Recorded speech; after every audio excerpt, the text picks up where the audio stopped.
Hello everybody, this is Conquering History Games and welcome to Progress Report 70 for Hearts of Iron 4 Kaiserreich. The first thing that I want to say right at the beginning here is that this progress report deals with the Central American Confederation, which entails spoilers for things that can happen in Central America.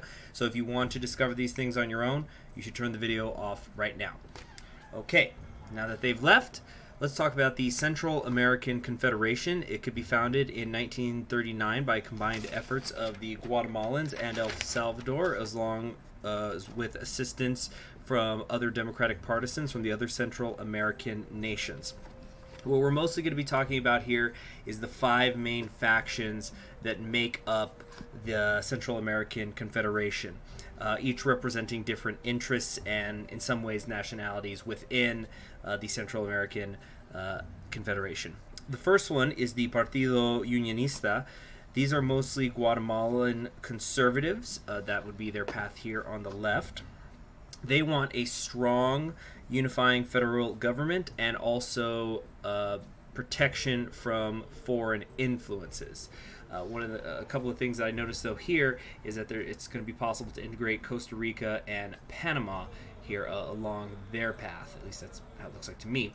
And of course there's other things that are synonymous with a strong federal government, such as the Supreme Court of Central America.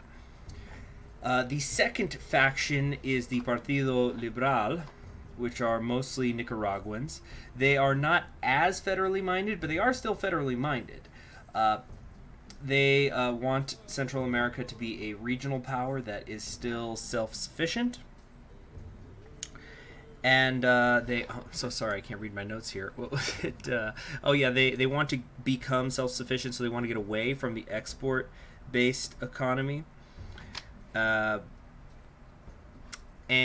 oh goodness, I can't read my notes. Yeah, they're willing to join foreign factions if they're being threatened by another foreign power. If you come down here, so they've got like a treaty of friendship with Costa Rica as opposed to integrating it entirely. All right, next, number 3 is the Partido de Unificación Democrática, which are mostly Hondurans. They also want to keep the export-based economy, but with more partners than the U.S. because Central America was hurt when the Great Depression happened because they were so tied to the United States, so they want to diversify things a little bit. They're also more isolationist. They're less interested than the conservatives and the liberals in joining foreign alliances. They mostly want to reinvest in infrastructure. One of the things I noticed that is interesting here is the completely defanging of the military. And of course it ends with try to attain neutrality. Next up, number 4 is the Partido De Trabajo. These are mostly Salvadorans. They want to establish a strong middle class, which has not really been present in Central America up to this time. They are open to foreign alliances, and something updated. I don't know if you guys heard that. They're very much for an export-based economy as well as more autonomy for the member states, and they want to lessen military power to take away the possibility of a coup. So for example, we've got here reforming army command structure and other kind of more socialistly minded things that you would imagine. Education, antitrust laws. Here's the decentralized economy. And they can join the Entente down here. Next to them is the 5th one, the Partido Nacional Revolucionario, which are mostly based in rural Guatemala. These are basically the leftover totalists, syndicalists, and moderate socialists that were still around after the unification into Central America. Now the Union Party, that's the one way over here, the Social Conservatives, they actually want these guys banned, but the rest of the parties came together and said that they could stick around as long as they don't deal with radicals. They are very heavily focused on land reform, native representation, education, and welfare. They are also total isolationists. So you see here things like military alliance will bog us down, schooling for every Central American, raising the tax ceiling, investing in state companies, nationalizing the railroad. So like a lot of the more radical stuff over here, and the progress report also makes mention of doing things like raising taxes to help pay for this welfare state.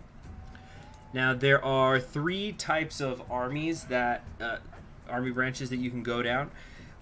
which are correlated to different parties. I'm not sure if that means you have to elect them in order to open up their branches or what, but basically it's pretty obvious. You have things like the Federalized Army, are the Unionists, the Workers' Party wants to keep the Republican Army separate, and then you have this middle ground here.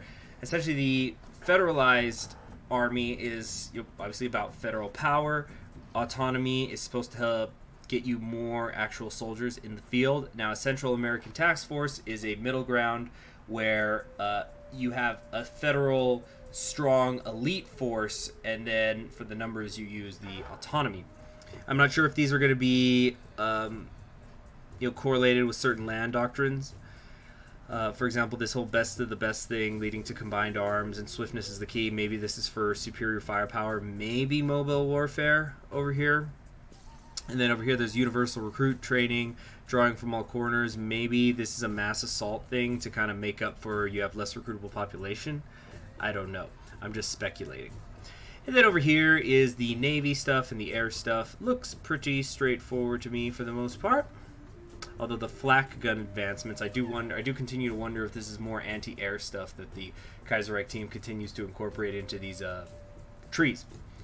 And then finally over here is the full focus tree. As you can see, it is mostly taken up by the factions, which you will be able to elect one, so you could, in theory, go down the Labor Party, and then later on the Unionist Party wins, so you can kind of stack some of their bonuses, but some policies by some governments will be canceled out when you take new policies by new governments.